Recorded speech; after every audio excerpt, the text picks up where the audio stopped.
Hello and welcome to a new video. तो आज का हमारा टॉपिक बहुत ही ज़्यादा इम्पोर्टेंट और इंटरेस्टिंग होने वाला है। देखो, मैं प्रोटीन के बारे में बहुत टाइम से बोलना चाहता था कि प्रोटीन आप लोगों को कंज्यूम करना चाहिए, कितना कंज्यूम करना चाहिए। तो इस चीज़ के बारे में बोलना था और मैं इस चीज़ के ऊपर भी थोड़ा सा बात करूँगा कि कैसे हमारे इंडिया में प्रोटीन को क्रिटिसाइज़ किया जाता है, इसको ज़हर बता दिया जाता है। देखो, अभी नया-नया प्रोटीन आया है, सच बताऊँ तो, ठीक है? इसको आए बहुत ज़्यादा साल नहीं हुए हैं। इंडिया में अभी थोड़ा बहुत चल रहा है। अभी ज़्यादातर प्रोटीन जो है वो जिम वाले लोग ही ले रहे हैं, ठीक है? उन तक ही ज़्यादातर सीमित है, ठीक है?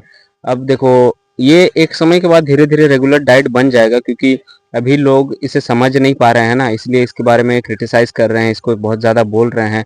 लेकिन एक टाइम के बाद ये प्रोटीन हमारे डेली लाइफ का हिस्सा बन जाएगा।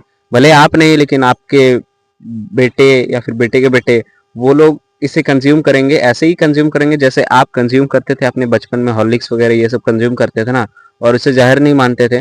वैसे ही प्रोटीन को भी एक टाइम के बाद कंज्यूम किया जाएगा, क्योंकि ये वर्ल्ड वाइड एकदम फैल जाएगा, क्योंकि ये सही चीज़ है भाई। सही चीज़ को जितना जल्दी एक्सेप्ट किया जाए उतना अच्छा। ये इंडिया में बेकार का ये चीज़ का मिथ फैला हुआ है।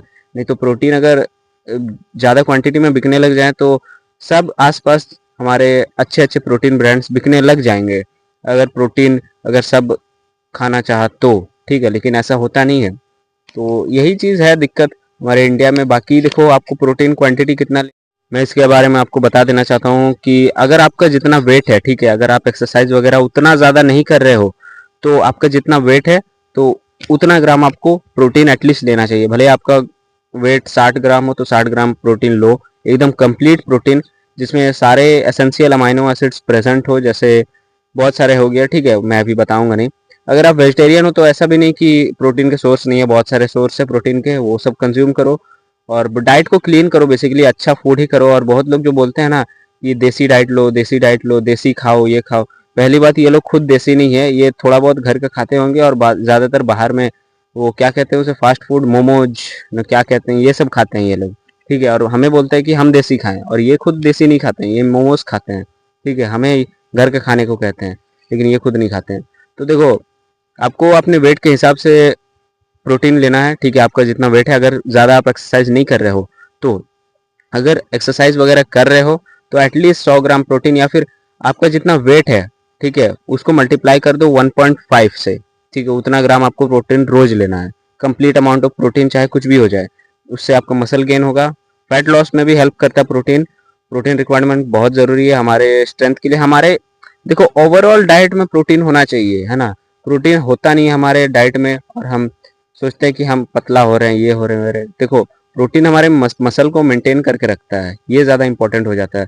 और अगर आप एक्सरसाइज कर रहे हो तो बहुत अच्छा है, एक्सरसाइज नहीं कर रहे हो तो आपको मसल लॉस होगा। प्रोटीन आप नहीं ले रहे हो तो आपको मसल लॉस होगा, ठीक है? फिर आपका क्या, कमज़ोर दिखोगे, पतले दिखो। तो इसीलिए प्रोटीन रिक्वायरमेंट ज़रूरी है। इसे जहर मत समझिएगा। बहुत लोग इसे स्टीरॉयड्स समझते हैं। Steroids is equal to protein, बहुत लोग समझ ये बैठते हैं, लेकिन ये गलत है भाई। स्टीरॉयड्स अलग चीज़ हो गया, प्रोटीन एक अलग चीज़ है। प्रोटीन प्रोटीन है, प्रोटीन एक खाने का चीज़ है। स्टीरॉयड्स यार इंजेक्शन है, तो उसे प्रोटीन बोल रहे हो? नहीं, ऐसा नहीं है। तो होप आप लोग को थोड़ा बहुत समझ आया होगा। आपके जितना वेट है उससे 1.5 मल्टीप्लाई कर दो, उतना आपको प्रोटीन लेना है। और अगर ज़्यादा एक्सरसाइज नहीं करते हो तो एटलीस्ट अपना जितना वेट है तो उतना प्रोटीन आपको लेना ही है। चलो, मिलते हैं आपसे एक नेक्स्ट वीडियो में, तब तक के लिए धन्यवाद।